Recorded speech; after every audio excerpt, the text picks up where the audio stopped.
Good boy. Oh, good. Played with the mental collies, didn't you? Yeah. Alright, come on. Oh, collies are nut jobs. Lovable nut jobs. Always end up having to make 2 parts of these things, but yeah, so carrying on from my mindfulness video, that's what I wanted to talk about. How do you get young fellas to do stuff like that? You know, it's either older men who've been through a lot of shit in their life and are kind of going, fuck this, I need to talk about it, or a lot of times it's just women, you know? Like when I did the dialectical behavioural therapy, everyone running it was women. And then if you did the compassion focused therapy, I didn't even realise this, but everybody doing that was women as well, you know? And most of the people participating in DBT were women. Most of the people participating in CFT were women. I mean, yeah, it's good. You know, we should all be doing it. You know, I'm not saying kick all the women out, and no, of course not. It's for everybody. Why are young men not participating in it though? They should be. And the women running the CFT said how happy they were that there were so many men, like 3 lads, and we all contributed to the sessions. Me, Oisin and Fergal. And Fergal, if you're watching this or listening or whatever, I hope you're doing well. He hasn't been in a good way, this lad, you know. Just going to keep an eye out for other dogs. I want to do that, just show you. Look at that, it's class, amazing. Look at that. Oh, he's really good. Just keeping an eye. He's friendly, you know, so I want him to go off and play with other dogs. I just don't want him getting hurt.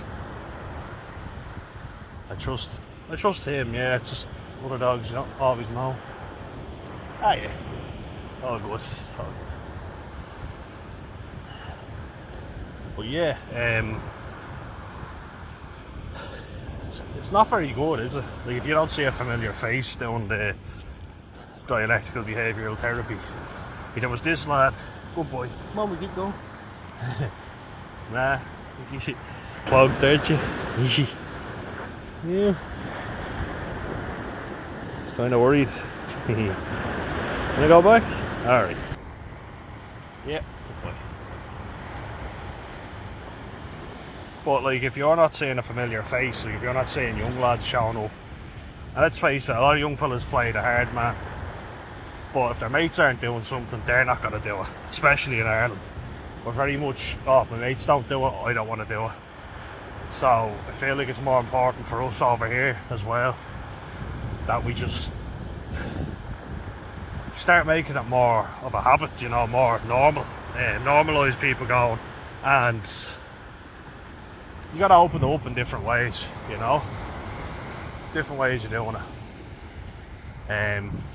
Doesn't always work the same way.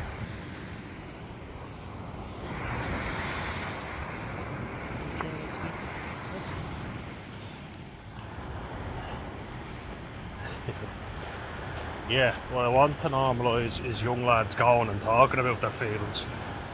We hear it so often, but what we don't actually make it happen. It's not the norm, and look, it's uncomfortable for me, and I'm someone who, after attempting to take my own life, I actually gained a lot of stuff. Like,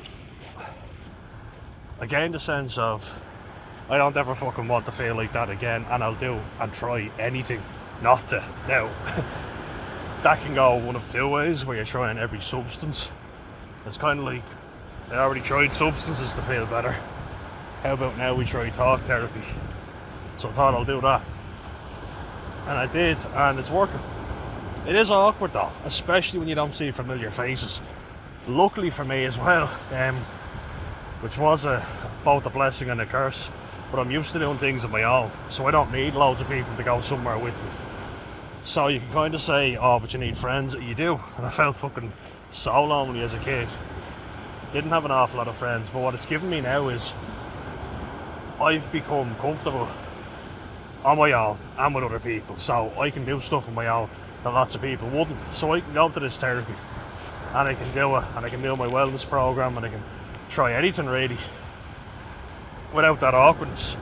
But at least it's not so much that I can't go, which I think is fucking great, and I've done a lot of that work myself, so I'm giving myself a pat on the back, which a lot of people don't do often enough, but I am.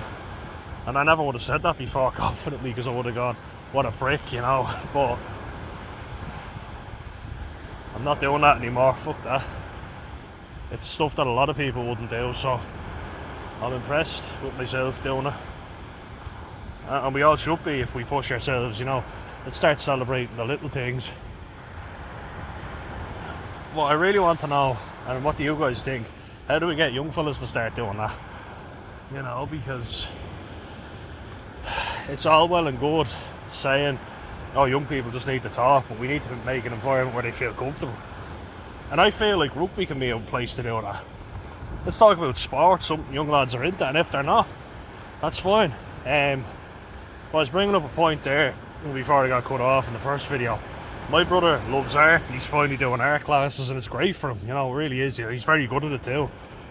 But most of the people doing that, if not everyone, I think, are older women, you know. Yeah, there's one young girl that does it, and she's meant to be brilliant, so he says, but yeah, everyone else seems to be an L1. The instructor's an L1. I know I use that term, but I don't mean it disrespectfully, I just mean an older woman, as we say L1s. It's not something that a young fella's going to stick with, you know. Like, if I had to guess, like, the average age in my class, like that I'm doing at the minute, the meditation wellness program, which has got, as I say, started today from 10 o'clock till 4, really good. And then we're going to start focusing on guilt and shame, which I've got plenty of, believe me, and do that tomorrow.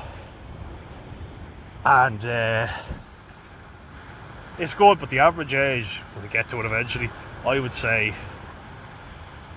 is 48. Roughly, I would say, around that.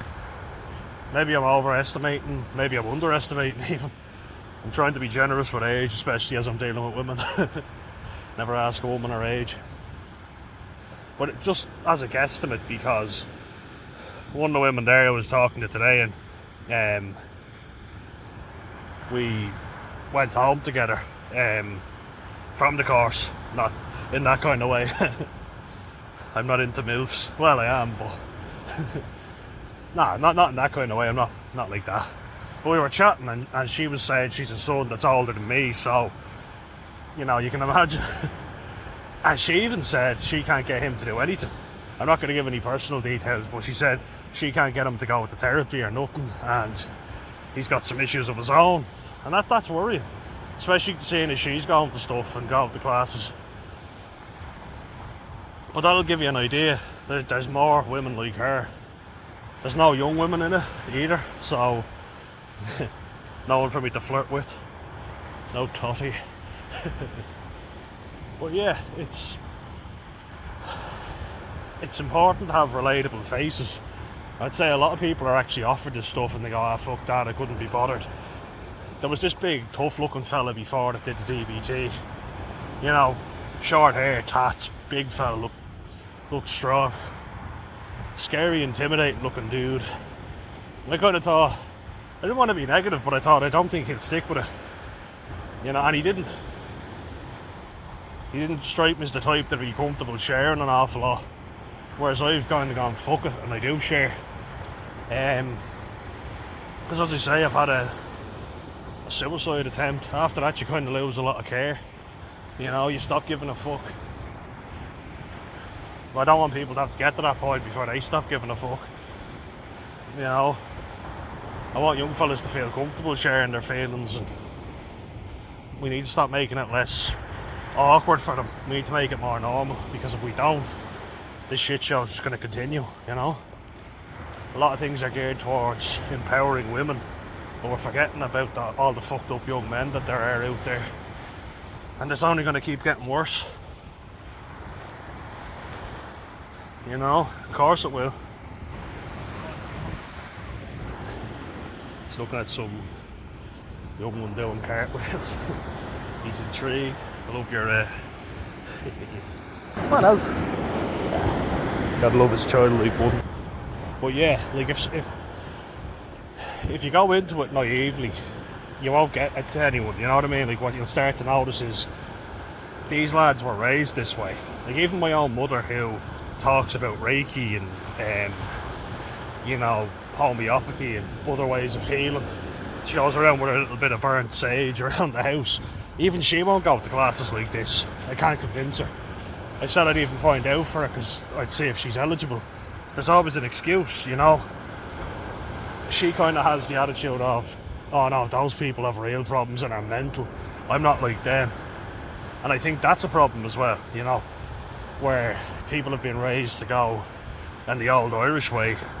If you have to seek out mental health advice or help, mental health, you're a fucking lunatic, and that's other people's problems. Several of my family members have spoken about someone who's seriously mentally ill, and they said, would they not be better off dead? Which I think is extremely unhelpful, and it really stigmatises it. Of course it does. And I would have always considered my mum's family to be quite open to that, but they're not. They're very close-minded when it comes to that stuff. I always kind of knew my dad was, you know, like, he went to one day of Alcoholics Anonymous and said, oh, this is bullshit, I don't need this medication now. And I kind of agree with him on medication, to be fair, and AA to a certain degree. But he certainly, you know, you've got a problem with drink if you have to go to Alcoholics Anonymous. And as you say, I mean, Suzanne learned to forgive someone who heavily abused her. My dad didn't, you know, do it constantly, and he's done things for me as well. So I think I absolutely can forgive him. But I don't think I can forget, you know. I'll try. I don't hate him. I love him. As I do my mum, of course, and my brother. And all my family, really. I think family I can forgive. Other people, maybe not. There's one thing I'm able to go is family, you know. But family certainly, yeah, who could it? Yeah. Mary? He loves doing that. He's not having a seizure. He'll get up now in a sec. Won't you? But how many people do you know will say, oh, that's bollocks, that's stupid, that's not for me, you know, that's for loopers. Looper is a word that we use a lot here in Ireland.